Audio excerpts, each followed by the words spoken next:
Y a un bonheur qui chante en moi et qui me donne la joie. Gloire à Dieu. Nous disons une fois encore merci au Seigneur pour la vie de nos auditeurs et de nos auditrices ce matin.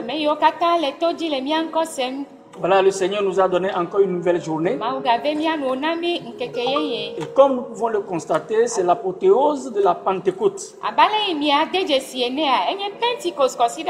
Et notre prière est que chacun fasse l'expérience du Saint-Esprit chez lui.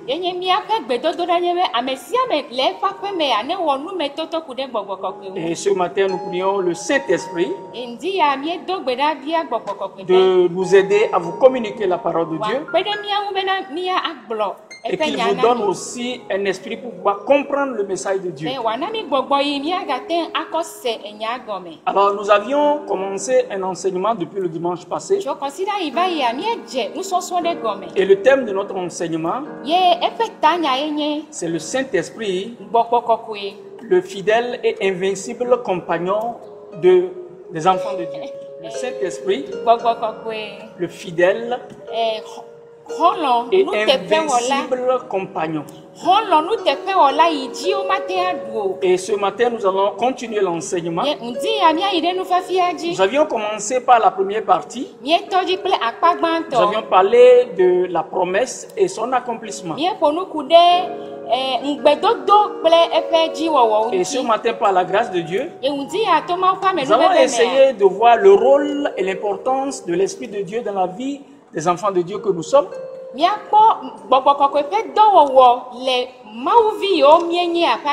Et pour finir, nous allons parler également de la place du Saint-Esprit dans les derniers temps. Alors nous avions retenu des passages, la fois dernière nous les avons lus, nous allons encore relire quelques versets de ces passages que nous avons retenus. Il s'agit du livre des Actes, le chapitre 1er. Nous avions lu du 1er au 8e verset.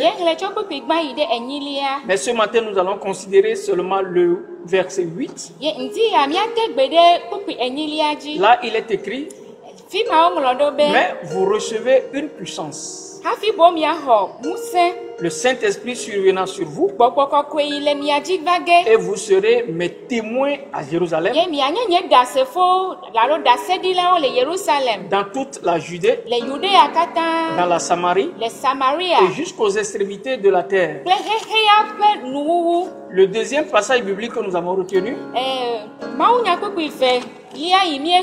il s'agit de l'évangile selon Jean, le chapitre 16. Nous l'avons lu du 8e au 13e verset. Ce matin, je vais considérer seulement le verset 13. Je le lis. Quand le consolateur sera venu, l'Esprit de vérité, il vous conduira dans toute la vérité. Car il ne parlera pas de lui-même, mais il dira tout ce qu'il aura entendu et il vous annoncera les choses à venir.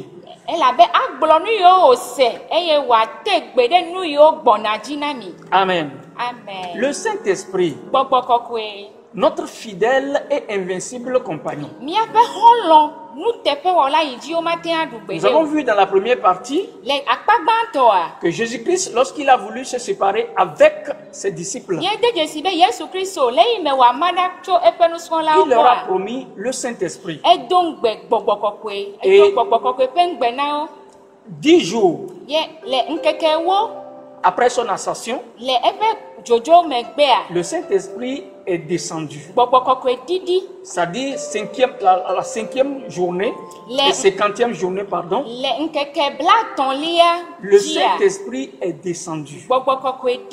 Et ce que nous avons constaté, c'est que quand l'Esprit de Dieu est descendu dans la chambre haute, la Bible nous dit que des langues de feu sont venus sur chacun d'eux. Et cela a apporté une transformation, un changement dans leur vie. Donc, le premier constat que nous pouvons faire, lorsque le Saint-Esprit vient dans la vie d'une personne, il y a un changement radical qui s'opère dans la vie de la personne. Il y a un changement radical. Et on voit que la personne a maintenant un certain courage. Parce que lorsque le Saint-Esprit est descendu, la Bible dit que Pierre et ses frères sont sortis de la chambre dans laquelle ils étaient. Et ils ont commencé par parler au public qui était devant eux. C'est justement ce que Jésus-Christ a dit dans quand il causait avec eux avant de se séparer avec eux. Il a dit que quand le Saint-Esprit, cette puissance viendra sur vous, vous serez transformés en témoins. Donc, nous constatons que des disciples, ils deviennent des témoins.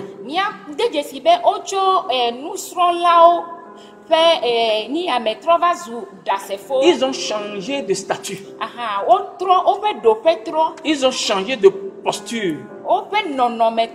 Ils ne sont plus ces disciples, mais ils sont devenus des témoins. Des gens qui témoignent de la personne de Jésus-Christ. Avec courage et audace. Donc, nous voyons que la présence de l'Esprit de Dieu dans la vie d'une tierce personne change complètement la vie de la personne. Donc,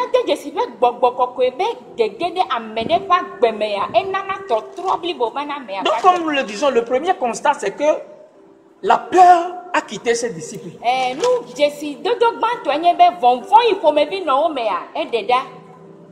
Pierre, qui avait peur de cette petite fille qui était devant lui, et qui lui disait que toi là, tu faisais partie de ce groupe-là qui était avec Jésus-Christ. Et Pierre a dit non.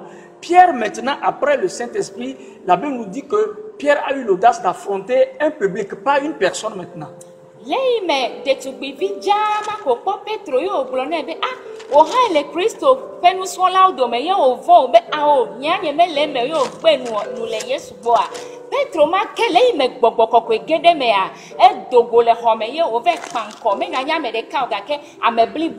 Le deuxième constat, nous voyons que la honte quitte l'être quand on reçoit la personne du Saint-Esprit.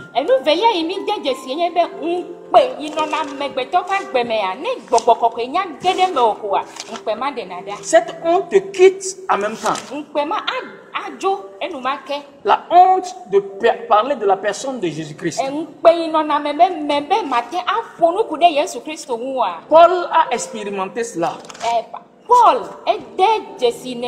Et nous l'avons vu dans sa vie. Au moment où il s'adressait aux enfants de Dieu qui étaient à Rome, Paul disait dans la première épître de Paul aux Romains, dans l'épître de Paul aux Romains, j'allais dire, le chapitre 1, Paul a dit quelque chose qui est très important. Paul dit, car je n'ai point honte de l'évangile.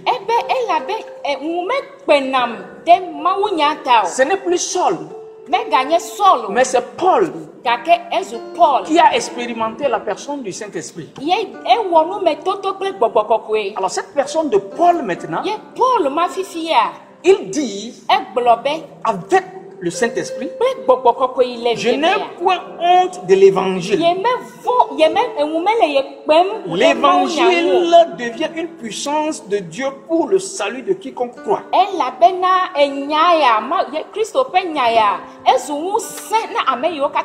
Donc le Saint-Esprit dans la vie des enfants de Dieu ôte la peur, ôte la honte et nous aide à mener la vie de sanctification. Sans la personne du Saint-Esprit,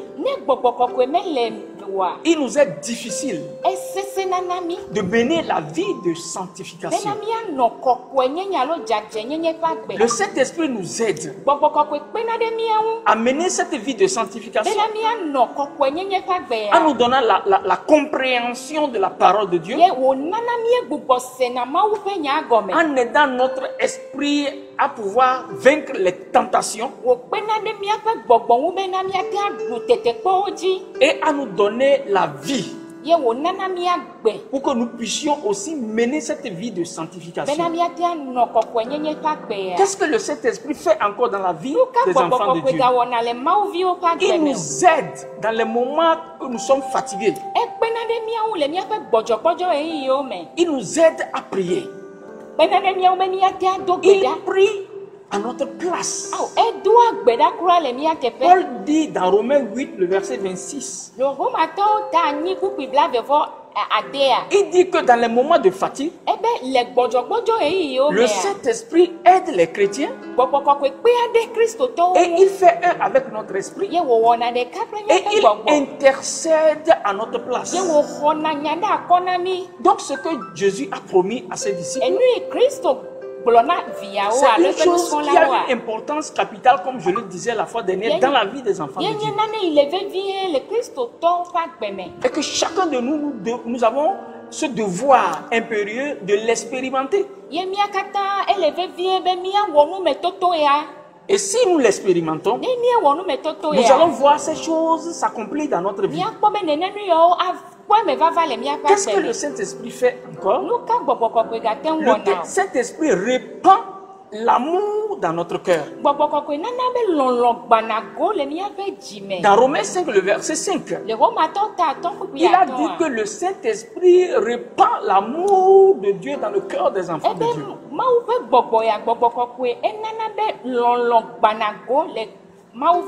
C'est difficile pour un enfant de Dieu de pardonner. Parce que le pardon même c'est difficile. Mais avec l'aide de l'Esprit de Dieu, c'est difficile que l'enfant de Dieu puisse pardonner son prochain. C'est facile du moins que nous puissions pardonner nos prochains. Donc avec la personne du Saint-Esprit, nous pouvons nous pardonner facilement. C'est ce que Jésus-Christ a laissé dans sa prière sacerdotale avec les disciples. Il dit pardonnez-vous les uns les autres. Pourquoi nous ne devons pas pardonner? Nous avons besoin de la personne du Saint-Esprit pour notre mieux-être dans nos sociétés et dans l'humanité. Nous devons pouvoir nous pardonner réciproquement. Alors, dans la chambre haute, ce qui s'est passé, c'est que sur la tête de chacun d'eux, il y avait une flamme de feu ou des langues de feu. Qu'est-ce que cela dénote? Qu'est-ce que cela signifie? Ça veut dire qu'il y a une autorité ou bien un pouvoir ou bien une puissance qui leur a été donnée. Et chacun a reçu individuellement. Et c'est cela que Paul va expliquer quand il parlait aux Corinthiens.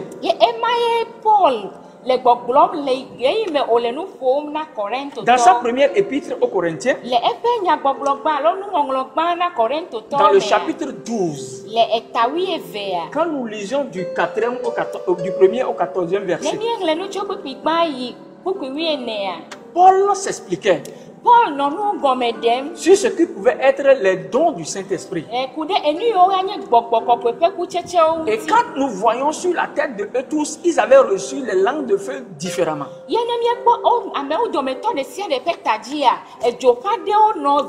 quand le Saint-Esprit vient dans notre vie, il nous confère une autorité, un pouvoir Luc, en écrivant sur la personne du Saint-Esprit,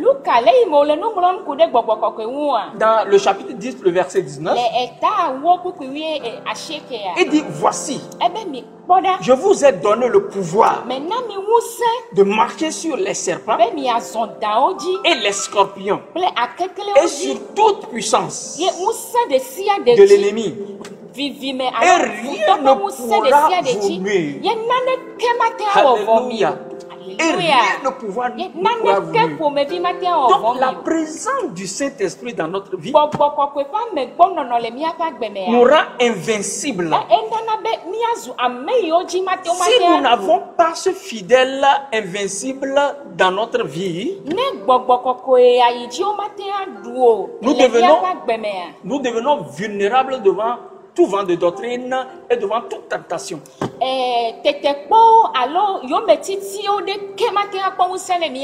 Alors Paul va expliquer cela. Dans 1 Corinthiens, le chapitre 12. Quand nous prenons le verset 14, Paul va expliquer. Paul dit, il y a diversité de dons,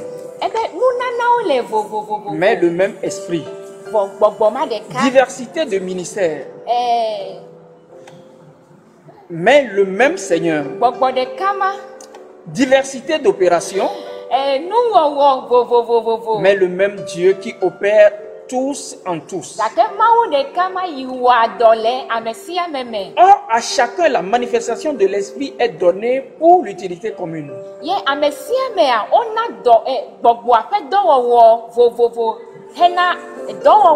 Maintenant, il explique dans le verset 8. En effet, à l'un est donné l'esprit, par l'esprit, une parole de sagesse. À un autre, une parole de connaissance,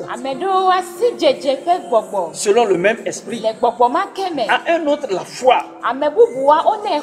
par le même esprit. À un autre, le don de guérison, par le même esprit. À un autre, le don d'opérer les miracles. À un autre, la prophétie. À un autre, le discernement des esprits. Et à un autre, la diversité des langues. Et enfin, à un autre, l'interprétation des langues. Voyez-vous, tous ces dons sont donnés aux enfants de Dieu, ceux-là qui ont expérimenté la personne du Saint-Esprit.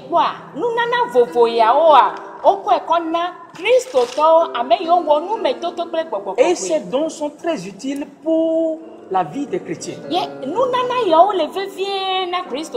Aujourd'hui, des gens croient que le Saint-Esprit n'est plus indispensable dans la vie des enfants de Dieu.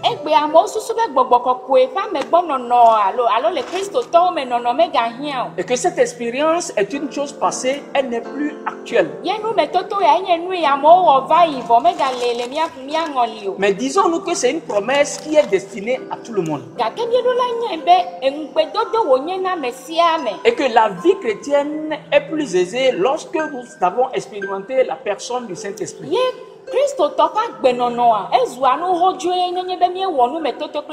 Alors c'est pourquoi lorsque, comment on dit, lorsque Jean parlait,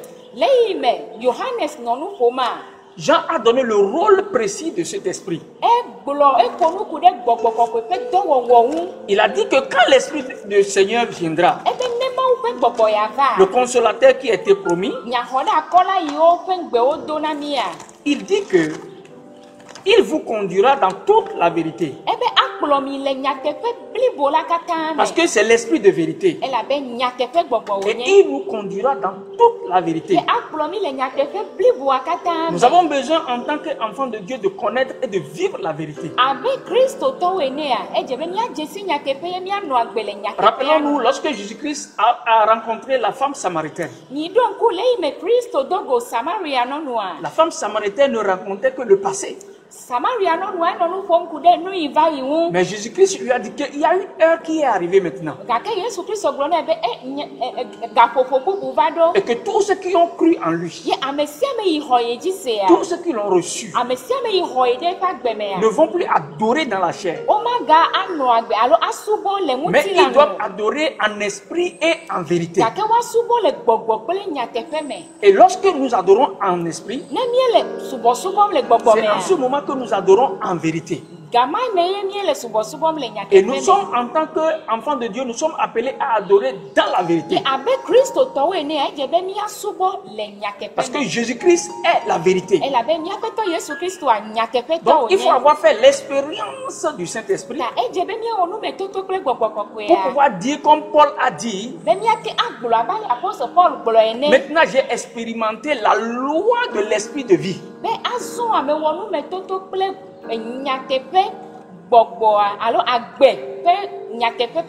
Parce que avant, la loi de l'esprit de mort me dominait.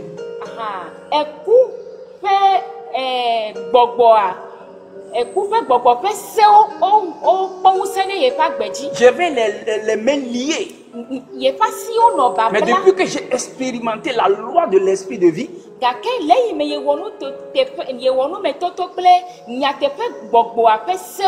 alors je peux comprendre que la parole est la vérité.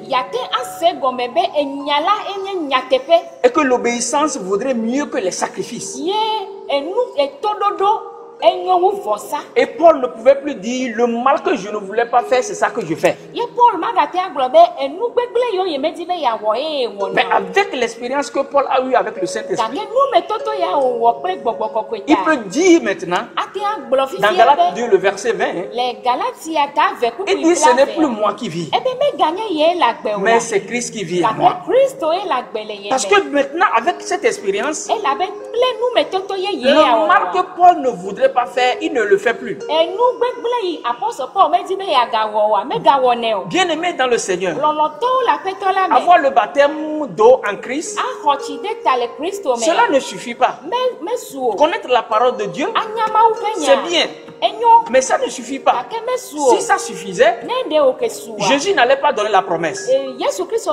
Mais comme Jésus-Christ connaît l'importance de la personne du Saint-Esprit dans la vie de l'Église que nous constituons aujourd'hui, Jésus a dit: il est plus avantageux pour vous que moi je m'en aille maintenant. Parce que si je ne m'en vais pas, le consolateur ne viendra pas. Parce que lui, c'est lui le paraclet. Il est le défenseur.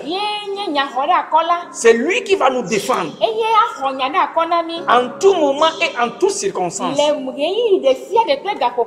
devant l'adversaire. Alors c'est pour cela que nous devons savoir que il est notre consolateur et notre paraclet et faire son expérience. Alors je disais donc que le Saint-Esprit est le consolateur. Alors c'est pourquoi Jésus-Christ a dit, quand il sera venu, l'Esprit de vérité, il vous conduira dans toute la vérité. Mais Paul va mieux expliquer. Quand il dit, il convainc le monde du péché. Il convainc le monde du péché. Oui, le Saint-Esprit est sensible à la vie de péché. Quand il y a le péché, le Saint-Esprit est attristé. Donc ça éveille la conscience du chrétien. Car tout ce qui peut l'attrister, c'est le péché. Il éveille la conscience de l'homme pour que l'homme n'entre pas dans ce qu'on peut appeler l'apostasie.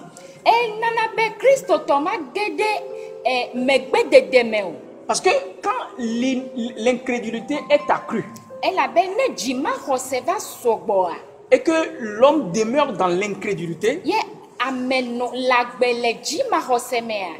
il risque d'aller dans l'apostasie.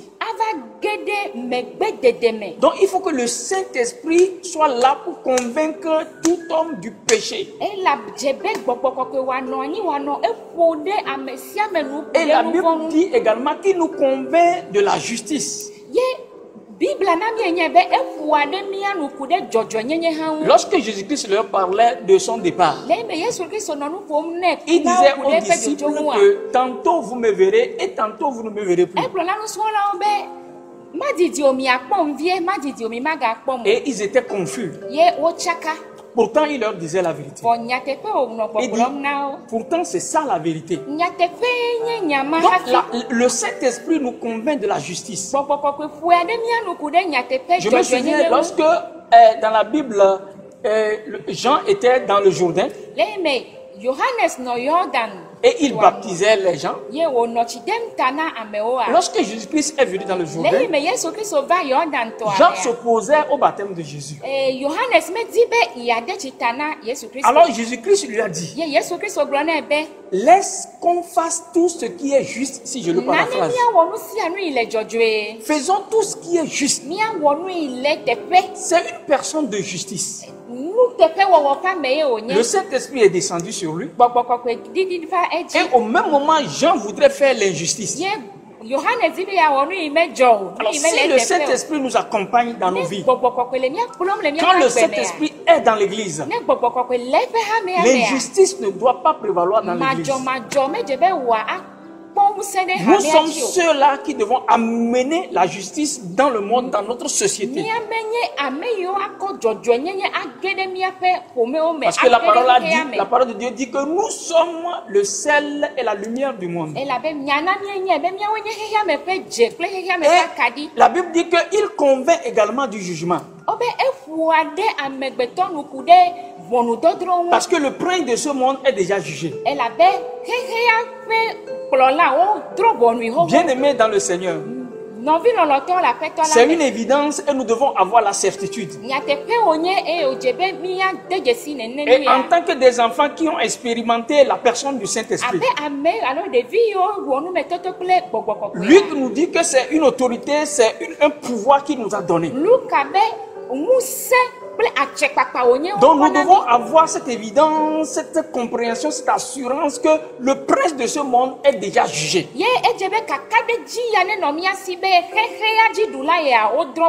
Parce que notre défenseur, il nous a défendu et le procès a été rapporté et nous sommes jugés justes.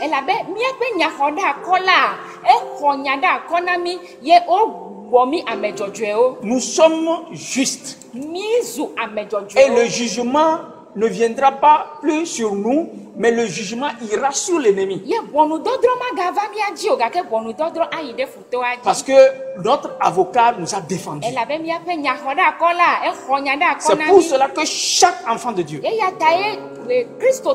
doit expérimenter la personne du Saint-Esprit. Que le Saint-Esprit puisse être dans nos vies. Et nous serons convaincus que réellement le prince de ce monde est jugé. Quand le Saint-Esprit est dans la vie des enfants de Dieu, la Bible dit que les choses impossibles deviennent possibles. Je me rappelle quand l'ange Gabriel est allé chez Marie. Et après avoir annoncé l'annonce de Dieu à Marie, Marie s'est trouvée impuissante devant cette annonce. Et elle a dit à l'ange, comment sera-t-il possible? Marie avait raison. Mais l'ange a répliqué que l'Esprit de Dieu, l'ombre de l'Esprit de Dieu viendra sur toi. Bien-aimé dans le Seigneur, la présence de l'Esprit change les choses impossibles possibles. L'ange lui a dit, le Saint-Esprit viendra sur toi et la puissance du Très-Haut te ouvrira. Alléluia. Amen. Lorsque nous traversons les choses impossibles, lorsque nous avons des choses qui sont impossibles devant nous, le paraclet est là pour que nous devenions invincibles, pour que nous puissions dominer. Parce que nous avons reçu l'esprit de domination. Il nous donne une certaine influence. Et nous influençons. Mais sans la personnalité du Saint-Esprit, il te sera difficile d'influencer le monde. Il te sera difficile de t'imposer devant l'ennemi. Mais quand Marie s'est trouvée impossible devant cette annonce, le Saint-Esprit, l'ange lui a rassuré. Le Saint-Esprit te couvrira de son ombre. Gloire au Seigneur Jésus-Christ. Bien-aimé dans le Seigneur, dans les derniers moments, le Saint-Esprit a son importance. Dieu accorde l'Église qu'il viendra chercher. Jésus-Christ prépare son Église comme son épouse aujourd'hui. Et de la même manière, le Saint-Esprit est venu pour inaugurer l'Église. De la même manière, le Saint-Esprit est en train d'apprêter l'Église. Et Jésus-Christ viendra chercher l'Église. Donc l'Église est en train de traverser des moments difficiles aujourd'hui. Quand nous voyons tout ce qui se passe dans nos sociétés aujourd'hui, tout ce qui se passe dans le monde entier, nous constatons avec regret et amertume que les tentations dominent les enfants de Dieu, ou les enfants de Dieu sont dominés par les tentations. Les circonstances font que les gens perdent la foi, ce qui ne devait pas être le cas. Mais la personne de cet esprit, son devoir, c'est de nous conduire dans la vérité, pour que nous ne soyons pas dans la duperie, que nous puissions demeurer dans la vérité, pour que lors de l'avènement de notre Seigneur Jésus-Christ, que l'Église puisse être enlevée. C'est pour cela que les dons que Dieu a donnés à chacun individuellement dans l'Église, nous avons besoin plus que jamais de ces dons. La parole de connaissance doit jouer son rôle dans l'Église. La parole de sagesse doit jouer son rôle dans l'Église. Quand il y a des choses cachées que l'œil de l'homme et de l'être humain ne peut pas voir, que la parole de la connaissance puisse déceler tout ce qui est caché dans l'ombre, pour que l'Église reste dans la sanctification, que la parole de sagesse puisse jouer son rôle, afin que le monde puisse marcher dans la sagesse, que l'Église puisse marcher dans la sagesse. Parce que l'ennemi est rusé. Avec sa ruse, il cherche à convaincre les enfants de Dieu dans la société, dans la vie, partout où nous sommes, par la tricherie, par la duperie. L'ennemi passe par les voies pour faire échouer les enfants de Dieu. Mais bien aimés dans le Seigneur, le message est que nous n'allons jamais échouer. Parce que nous avons un avocat défenseur. Nous avons le paraclet. Il nous soutiendra. par les dons qu'il nous a conférés. L'Église a plus que jamais besoin de la parole de connaissance.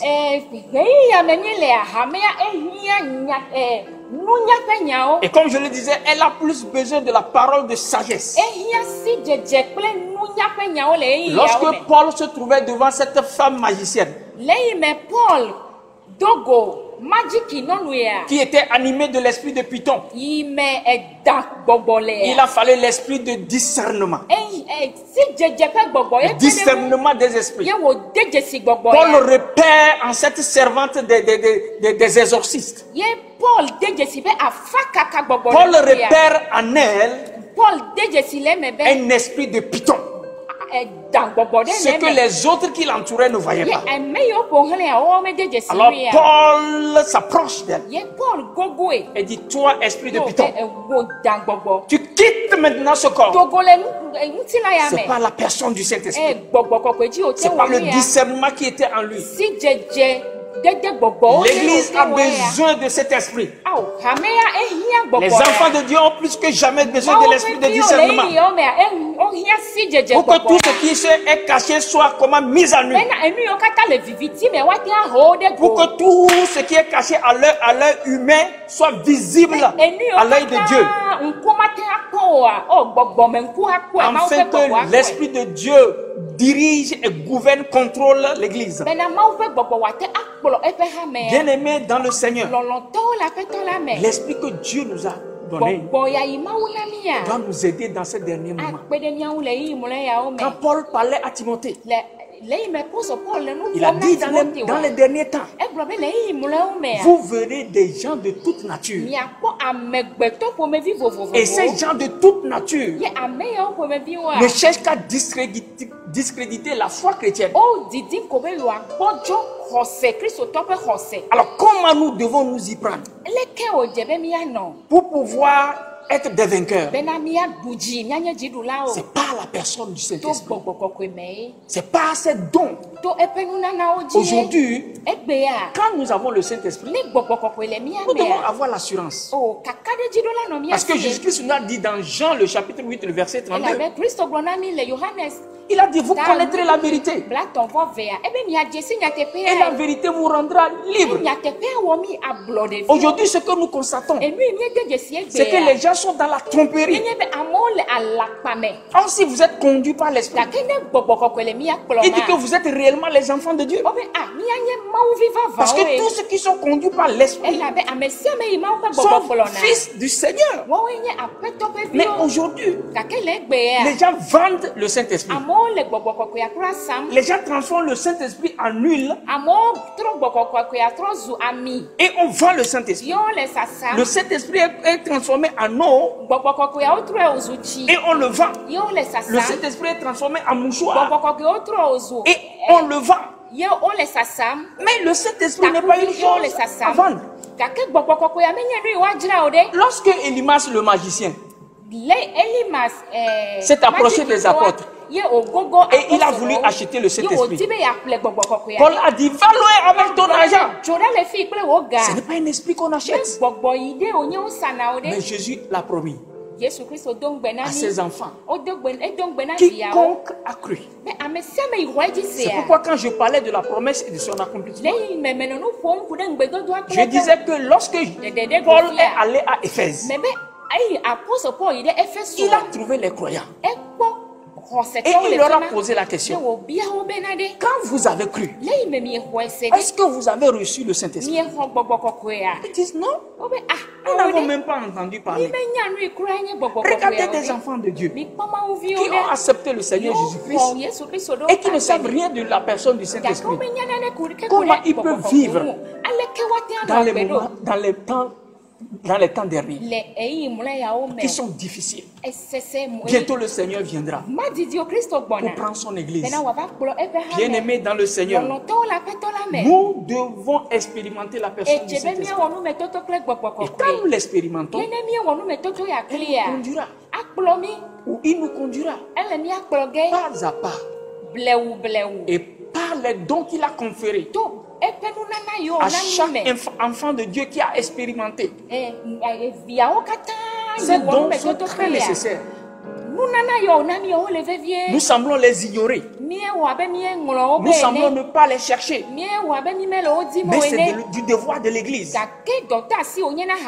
que nous réclamons ces dons. Parce que ces dons sont donnés à l'Église pour son affermissement, pour qu'elle soit invincible. Bien-aimés dans le Seigneur, les derniers moments seront des moments difficiles. Parce que bientôt le Seigneur paraîtra dans les nuées. Et comme Jésus même l'a constaté, c'est un esprit qui est très important. Il nous aidera à mener la vie de vérité. Il nous aidera à vivre cette vérité. C'est pourquoi il a promis. S'il a promis, il a trouvé capital. Donc nous ne devons pas aussi le sous-estimer. En tant qu'Église, en tant qu'enfant de Dieu, nous devons l'accepter. Il est toujours actuel. Son expérience est actuelle.